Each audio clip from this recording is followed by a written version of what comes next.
this video, I will explore the idea of forgiveness, specifically forgiving ourselves, as displayed in Manchester by the Sea and The Woman in the Window.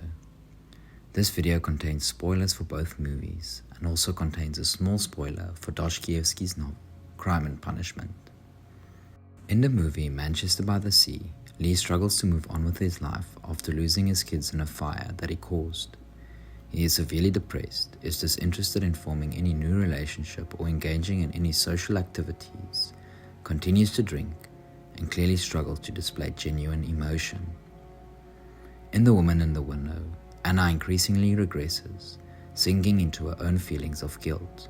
She becomes unable to leave her house, starts drinking alcohol in combination with her psychiatric medication, and progressively loses contact with reality, becoming delusional, paranoid, and at times manic. She struggles to come to terms with the fact that her actions led to the death of her husband and daughter. Both individuals truly struggle to move on with their lives. They are riddled with feelings of guilt, shame, and regret, and they believe that were it not for their actions, their loved ones would still be alive. Both of these movies have at their core the theme of forgiveness. These movies specifically put forward the question of whether we can truly forgive ourselves if we truly struggle to come to terms with the consequences of our actions, be they intentional or unintentional. In Manchester by the Sea, Lee, while in a drunken state and possibly high, goes out to buy more beer after his friends were kicked out of his house by his wife. He realizes that he is drunk and decides to walk to the store rather than driving. Before he leaves, he starts a fire to warm up the house, but forgets to put on a screen for the fireplace, which causes a fire that burns the house down and ultimately leads to the death of his children. In the case of The Woman in the Window, Anna has an affair, which leads to an argument between her and her husband while they are on their way to her parents' house. While Anna is busy driving, she receives a call from the man she has an affair with, which we later on learn is her current tenant, David. Her husband grabs the phone and she tries to grab it back, causing the phone to fall. As she tries to get the phone back, she takes her eyes off the road, leading her to drive off a cliff and crashing the car. She survives, but her husband and daughter do not. The psychological states of both of these characters can be split into 4 different phases. By exploring these 4 different psychological states, I aim to gain a better understanding of self-forgiveness and whether it is actually possible. Before doing this, it might be useful to explore what exactly is meant by self-forgiveness. To quote from the book Forgiveness and Its Moral Dimensions, while forgiveness is a pervasive part of our ethical lives, there is considerable disagreement about what it is and what norms govern it. There seems to be disagreement among philosophers as to what exactly constitutes forgiveness. Is forgiveness an act, for example, when I say, I forgive you? Or is forgiveness refraining from acting, for example, not seeking out punishment or revenge? Or does forgiveness refer to a specific emotional state, for example, overcoming feelings of anger and resentment? Or is forgiveness maybe rather an internal attitude or a change in internal attitude where you view the perpetrator and the situation in a different light, which ultimately then leads to forgiving that person?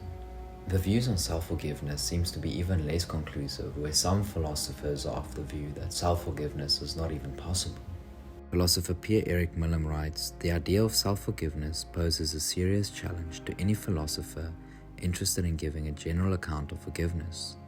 On the one hand, it is an uncontroversial part of a common psychological and moral discourse. We describe people as forgiving themselves, we exhort them to do so or not to, and we empirically investigate the purported benefits of having done it. Self-forgiveness has therefore become part of our daily discourse, and we not only have come to accept it, but we also encourage people to practice it." Millam continues to write that on the other hand, however, any account of self-forgiveness is inconsistent with any general account of forgiveness, according to which only the victim of an offense can forgive. If only the victim of an offense can forgive, then the offender cannot forgive himself for wronging her. And as a matter of fact, many philosophical views of forgiveness are committed, either directly or indirectly, to the claim that only victims can forgive. By exploring the theme of self-forgiveness in the two above-mentioned movies, I will show that the above view, that is the victim-only view, is not tenable, and that we have to accept self-forgiveness as something that is possible in order for us to grow, heal, and move on with our lives. In Milam's article, How is Self-Forgiveness Possible?, he outlines 4 conditions that needs to be met for self-forgiveness to be possible. These 4 conditions neatly fit into the 4 different psychological states of our protagonists, and I will discuss each condition along with each phase.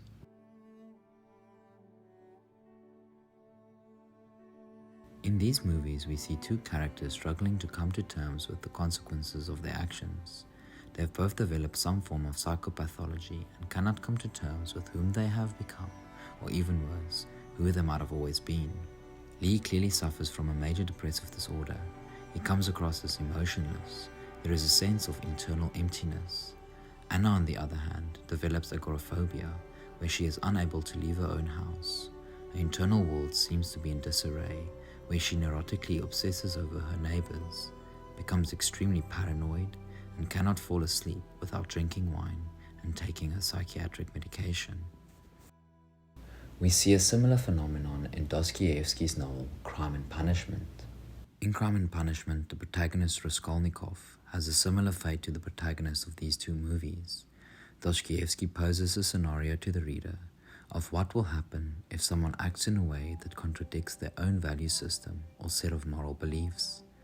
And after the protagonist, Raskolnikov, commits a premeditated murder, a murder he felt to be justified, a murder that would improve the lives of others, a murder where that person deserved what was coming to them, at least according to Raskolnikov. He fluctuates in and out of various delirious states, struggling to come to terms with what he has done. Acting upon the philosophy of might is right, Raskolnikov goes into a mental collapse where his conscience comes to haunt him, forcing him into various delirious states, as he is no longer whom he thought he was.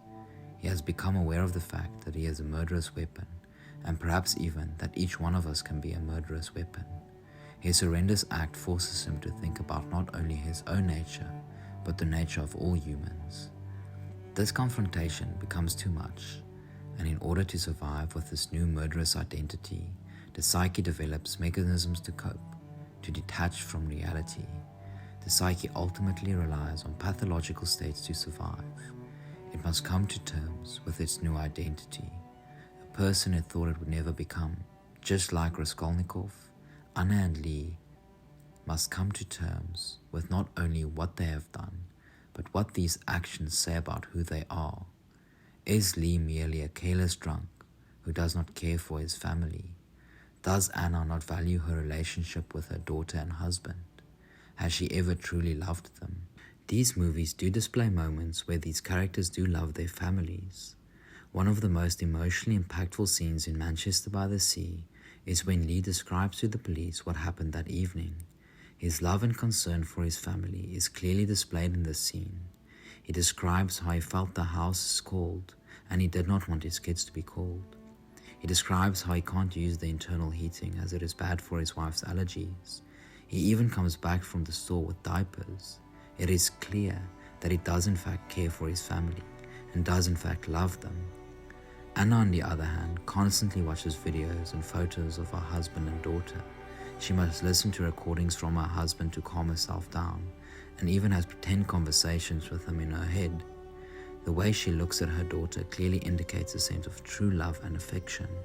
Milam continues to write in his article, many philosophers understand self-forgiveness as a form of self-reconciliation. The intuition driving this view is that one experiences self-alienation, an internal fracture between 2 sides of oneself, when one recognizes and reproaches oneself for the fact that one has willfully wronged another. Self-forgiveness, then, is the reconciliation of these 2 sides of oneself. This inability to reconcile these 2 different parts of the self, the part of Anna that loves her family, that cares for her husband and daughter, and the other part that betrayed her family, that cheated on her husband, the part of her where her actions led to the death of her family, and in the case of Lee, the part that also loves and cares for his family, and the other part that has to drink too much, the part that does not necessarily respect his wife and kids, the obnoxious and irresponsible part whose actions lead to the death of his family. Both characters struggle to integrate these two parts. This internal struggle leads to some form of mental collapse, which leads to a downward spiral of negative affective states where they ultimately come to dread their very existence. This psychological state linked with Milam's first condition that needs to be met in order for self-forgiveness to be possible, namely the wrongness condition. According to the wrongness condition, the offender, i.e. oneself, must believe and continue to believe that she has wronged herself or another. Thus, the individual must believe what they did to be morally wrong in order for self-forgiveness to happen.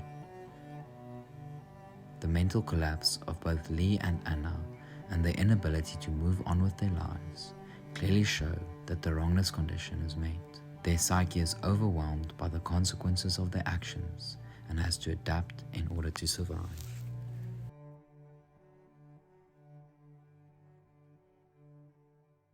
Each one of these individuals has now come to realize that there are parts of themselves they did not know existed, or at least they have come to view themselves as terrible human beings, as human beings that represent the dark side of human nature. It is difficult to come to terms with this new reality, this new identity and sense of self. Both these characters are now aware that they are capable of evil. It is as if there has been an elevation of consciousness where both characters have become aware of their own shadow.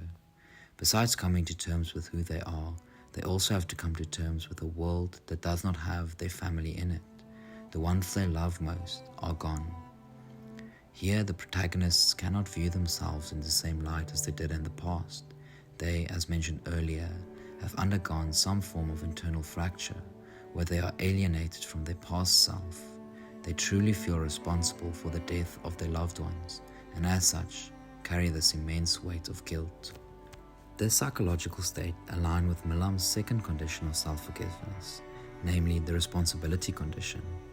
According to the responsibility condition, the offender must believe and continue to believe that she is morally responsible for her offense. Both protagonists meet this condition. In the case of Lee, after he confessed to the police, he cannot understand why they are not punishing him for his actions. He clearly felt like he deserved punishment, and without any external form of punishment, he is the only one that can truly then punish himself. How can he forgive himself? What man does not deserve to be punished for causing the death of their family and their children, even be it unintentional and accidental? Lee cannot come to terms with the fact that he will not be punished, attempts to commit suicide, fails, and now must live not only without his family, but he has to live with himself and the new version of himself that is the killer of his family, so to speak. He clearly feels he does not deserve redemption or a chance. The amount of self-hatred is displayed in this scene where his brother helps him to settle into a new room. Let's go get some furniture. Got furniture. No, you don't. This doesn't count as furniture. This is not a room. Let's go get some furniture. Get off my back. Anna, on the other hand, lives in complete denial. She struggles to admit that her husband and daughter are in fact dead, and rather tells people that they are separated. Wow, you have a lot of movies. Too many. That's what my husband says. I thought you said you guys were separated. He's still my husband, but you're right. We as the audience only find out more than halfway through the movie that they are in fact dead, and in fact are made to believe that she speaks to them on a daily basis. If my husband were here, he would help. He would believe me. Dr. Fox, your family is dead. She also distracts herself from her own problems by obsessing over the activities of her neighbors. Due to the sense of responsibility, they rely on various coping mechanisms such as denial, avoidance, and isolation to come to terms with their new reality and sense of self. This leads them into the third psychological phase on the journey to self-forgiveness, which I will explore more in part 2. Thank you for watching this video. If you enjoyed this video and you want to see more content like this in the future, or if you are really just excited for part 2, please like this video and subscribe to my channel.